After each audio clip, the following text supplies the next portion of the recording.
Hey guys, Level Cap here, and today in gaming, console players got some good Call of Duty Vanguard news, Titanfall 2 might give hackers access to your PC, Garry's mod just keeps on selling, and much more. We got new details about Call of Duty Vanguard following the multiplayer gameplay reveal. Console players will be happy to know the game offers an FOV slider on next-gen consoles, so PlayStation 5 and Xbox Series players will be able to adjust their field of view. It is unlikely that last-gen consoles will get this feature. It's also unclear if Warzone will get an FOV slider with its Vanguard integration. It sounds like Sledgehammer built Vanguard on the bones of Modern Warfare 2019, but with enhancements like better anti-cheat. They both use the same IW8 engine. When Warzone and Vanguard are merged, Warzone could be replaced by a new version running on Vanguard's updated engine build. That could mean that console players will finally get their FOV slider update. It could also mean that many of the exploits and bugs present in Warzone today might finally be a thing of the past. It seems like every major update for Warzone has introduced some sort of bizarre exploit or reintroduced an old one. Getting an engine upgrade built with these sorts of exploits in mind could mean Warzone will be a more polished and secure experience for players. One thing that hasn't been addressed is who will be managing Warzone once Vanguard ships. Right now, Raven Software are in charge of the Battle Royale. They took over for Infinity Ward after completing their work on Cold War's single-player campaign. And to be totally fair, it was already a mess when they inherited the job, but things were looking up at the time. The game was decently balanced, players were generally happy. But then the Cold War integration messed up weapon balance for months, and the rise of cheaters soured public perception of the game. It seems like Raven will remain in charge of Warzone for a while, at least until Infinity Ward release their follow-up to Modern Warfare. An exploit in Titanfall 2 is allegedly exposing players to remote code execution attacks, aka someone taking over your computer remotely. The news broke on social media as screenshots of Discord messages discussing the situation. And while people in these posts say the exploit is dangerous, Respawn officially responded to the crisis saying, "We're still investigating the issue, but our engineers believe that we're dealing with a simple exploit that can be used to crash games." Both Titanfall games could be considered in a rough state these days. Titanfall 1 is tough to play with all the hackers and DDoSers making it difficult to find legitimate opponents. Titanfall 2 has fared a bit better, but DDoSing and hacking are still significant concerns. Things boiled over into Apex Legends this past July, with hackers preventing the Battle Royale's matchmaking service from working correctly for hundreds of thousands of players. Overall, the situation is a bit of a nightmare for Respawn. They've promised to address the issues with the Titanfall games, but it doesn't seem like they've done much yet. Screenshots of the recently announced Alan Wake Remaster look very promising. The difference isn't exactly night and day, but it's a huge improvement considering the game is 11 years old. MP First shared screenshots comparing the original PC release to the remaster. The lighting and overall detail of each scene are the obvious upgrades.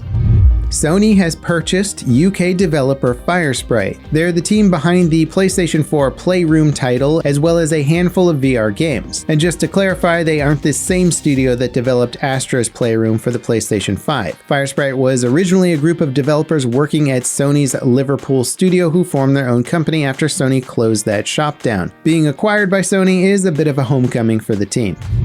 Garry's mod has sold a whopping 20 million copies. The Sandbox title initially launched as a mod based on Half-Life 2 way back in 2004. Since then, it's swept the gaming world thanks to its robust physics, simulation systems, and flexible machinima tools.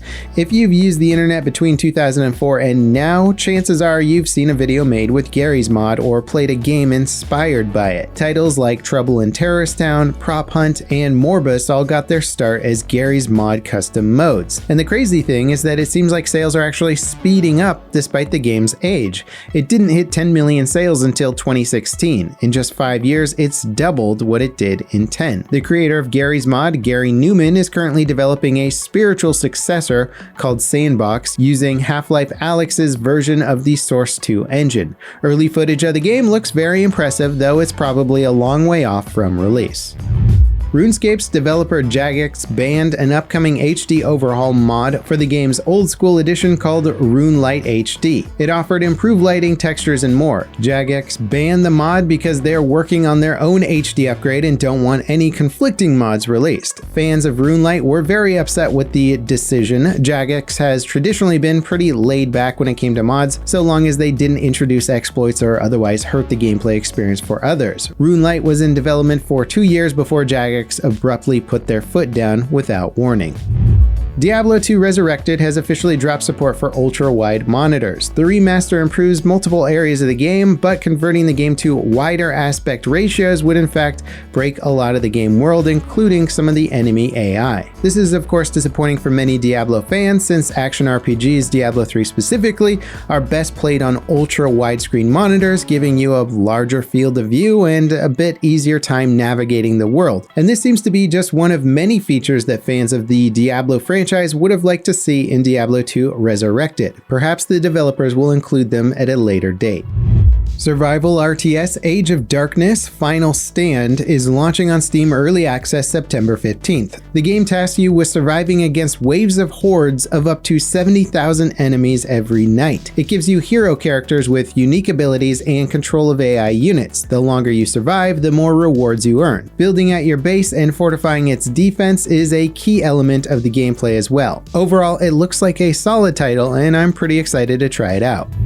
The CSGO Stockholm Major might be on again. The country is lifting certain COVID restrictions for public events later this month, which might mean that Valve are clear to host the tournament as planned. It was originally postponed because Sweden wouldn't grant players visas as part of their COVID travel restrictions. Valve were looking for a new host country, but Sweden recently announced that its limits on how many people can attend public and private events are being lifted. That potentially opens the doors for the major to happen in October, though it's still up in the air. Before we get to our final story, I just wanted to say thanks for tuning in. Let us know about stories or games you think we should cover in the comments. Ubisoft appointed a new chief creative officer after the previous one left amid the company-wide sexual assault and harassment scandal last July. Igor Monsu is taking over as CCO and has been a creative director at Ubisoft for more than 20 years. It seems likely that more senior staff will be shuffled or let go as Ubisoft attempts to turn things around. Employees at the company have been unsatisfied with its response to the workplace misconduct. An internal review revealed that 25% of staff had witnessed or experienced misconduct in the workplace. And that wraps it up for today in gaming. As always, guys, thank you so much for watching, and I'll see you next time. This is Level Cap signing off.